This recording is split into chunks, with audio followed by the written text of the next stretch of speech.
शुभेंदु अधिकारी ने बंगाल के चुनाव के दौरान कई मौकों पर कहा था कि टीएमसी 100 से कम सीटों पर सिमट जाएगी। तो मोदी और शाह 4 मई दीदी गई का नारा लगवा रहे थे, लेकिन ममता बनर्जी लगातार मैदान में डटी हुई थी, किसी जाबाज योद्धा की तरह, और पूरी ताकत से प्रचार कर रही थी। लेकिन दावा किया जा रहा है कि पहले दौर की वोटिंग से पहले ही उन्होंने अपनी हार का आभास उन्हें होने लगा था। जिसकी पहली झलक 16 अप्रैल को इस्लामपुर विधानसभा चुनाव प्रचार के दौरान देखने को मिली। फिर मिलेंगे राहे गुलशन तो फूल खिलेंगे। ममता बनर्जी मंच पर पूरे जोश के साथ पहुंची और बीजेपी पर जमकर बरसी भी, लेकिन उनका भाषण बेहद ही संक्षिप्त रहा और उनके बॉडी लैंग्वेज भी शुरुआती दिनों के मुकाबले बेहद ही कमजोर सी दिख रही थी। अब यही क्लिप सोशल मीडिया पर वायरल हो रही है और लोग इस पर मीम्स बना रहे हैं। हालांकि इसके पीछे ममता बनर्जी का तूफानी प्रचार और थकान भी हो सकती है। पश्चिम बंगाल में बीजेपी ने जीत का परचम लहरा दिया। बीजेपी की जीत ने न सिर्फ दीदी राज को छीन लिया, साथ ही कांग्रेस के जनाधार पर भी अटैक किया है। वहीं असदुद्दीन ओवैसी की पार्टी का भी इस चुनाव में डब्बा गोल हो गया है।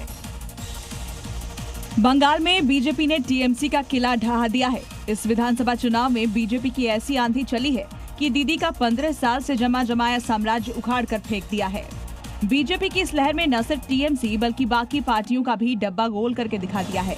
इस चुनाव में ओवैसी की पार्टी का भी कांग्रेस की तरह बुरा हाल रहा। बंगाल के इस वोट युद्ध में कांग्रेस की तो पूरी तरह से मिट्टी पलीद हो गई है। वहीं अगर बात ओवैसी की पार्टी की करें तो इस चुनाव में एआईएमआईएम ने 12 सीटों पर चुनाव लड़ा था, जिसमें कई सीटों पर तो उनके उम्मीदवारों की जमानत तक जब्त हो गई है। बीजेपी उम्मीदवार शुभेंदु अधिकारी का बड़ा बयान सामने आया, कहा पार्टी और गृह मंत्री से चर्चा करेंगे। शुभेंदु अधिकारी ने साफ किया कि बीजेपी परिवार आधारित पार्टी नहीं है और वे एक अनुशासित कार्यकर्ता के रूप में पार्टी के निर्देशों का पालन करेंगे। शुभेंदु अधिकारी ने कहा कि उनका काम पूरा हो चुका है और व्यक्तिगत फैसलों की कोई भूमिका नहीं है। एक और अहम खबर, पश्चिम बंगाल में वो शख्स जिसने ममता बनर्जी के खिलाफ सीधे तौर पर लोहा लिया, चाहे वो नंदीग्राम हो या फिर भवानीपुर, शुभेंदु अधिकारी ने साल 2022 में पहले ममता बनर्जी को नंदीग्राम से हराया और फिर भवानीपुर में उनके खिलाफ ताल ठोक दिया।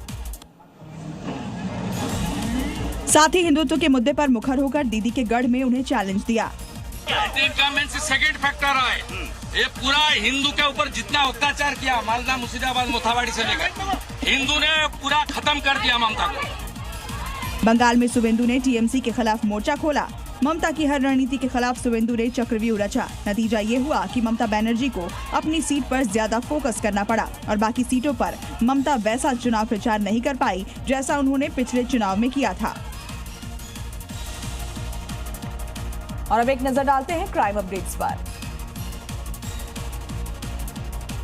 एमपी के धार में जिला अस्पताल में पार्किंग को लेकर हुए विवाद में हिंसक मोड़ ले लिया। इस दौरान एक युवक ने ड्यूटी पर तैनात गार्ड के पेट में चाकू घोंप दिया, जिससे वह गंभीर रूप से घायल हो गया। फिलहाल पुलिस ने आरोपी को गिरफ्तार कर जेल भेज दिया है। यूपी के कानपुर में पुलिस ने 1600 करोड़ रुपए के घोटाले का खुलासा किया है। दरअसल सिंडिकेट ने गरीब मजदूरों के नाम पर 68 फर्जी खाते खोल रखे थे, जिनसे वो कैश विड्रॉल करते थे। लूट की एक मामूली सी संदिग्ध घटना ने पुलिस को स्लॉटर हाउस फंडिंग और जीएसटी चोरी के अंतर्राष्ट्रीय स्तर के घोटाले का राज खोल दिया। यूपी के जालौन में उरई पुलिस ने जुए के एक बड़े ठिकाने का भंडाफोड़ करते हुए 11 जुआरियों को भी गिरफ्तार किया है। पुलिस ने यह कार्रवाई मुखबिर की सूचना पर, इस दौरान पुलिस ने भारी मात्रा में कैश और मोबाइल फोन भी बरामद किया है। यूपी के सहारनपुर में विजिलेंस टीम ने रिश्वतखोर सरकारी कर्मचारी को रंगे हाथों गिरफ्तार कर लिया। राज्य कर विभाग का सहायक आयुक्त माल सप्लाई करने वाले व्यापारी से हर महीने पैसे देने की मांग कर रहा था, जिसके बाद टीम ने शिकायत पर जाल बिछाकर आरोपी को रिश्वत लेते दबोच लिया। बिहार के मुजफ्फरपुर में उत्पाद विभाग ने छापेमारी कर 10 लाख रुपए की विदेशी शराब बरामद की है। खास बात यह है कि इसी ठिकाने पर विभाग की ये तीसरी बड़ी कार्रवाई है, लेकिन आरोपी पिता पुत्र हर बार पुलिस को चकमा देकर फरार हो जाते हैं। फिलहाल पुलिस ने 3 सहयोगियों को भी गिरफ्तार कर दिया है। पश्चिम बंगाल के बनिहाटी में बीजेपी की उम्मीदवार और आरजी कर हत्याकांड की पीड़िता की मां रत्ना देवनाथ ने मतगणना केंद्र के अंदर जीत का जश्न मनाया। रत्ना देवनाथ, जो आरजी कर मेडिकल कॉलेज हत्याकांड की पीड़िता की मां है और पश्चिम बंगाल के पनिहाटी निर्वाचन क्षेत्र से बीजेपी की उम्मीदवार थीं, अपनी जीत के बाद पार्टी कार्यकर्ताओं और समर्थकों के साथ मतगणना केंद्र के अंदर जीत का जश्न मनाते दिखाई दी।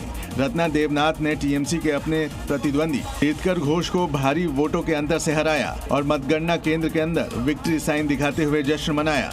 अपनी जीत के बाद उन्होंने इसे पनिहाटी और पूरे बंगाल के लोगों की जीत बताया और इसे पीएम मोदी को समर्पित किया।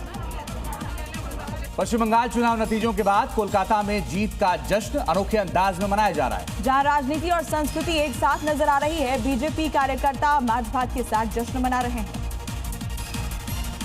यानी बंगाल और मछली का स्वाद में इस बार सियासत का तड़का भी है। कोलकाता में बीजेपी कार्यालय में जीत का जश्न मार्च भात की सजी दावत के साथ मनाया जा रहा है। कार्यकर्ता खुशी से मछली चावल का आनंद ले रहे हैं।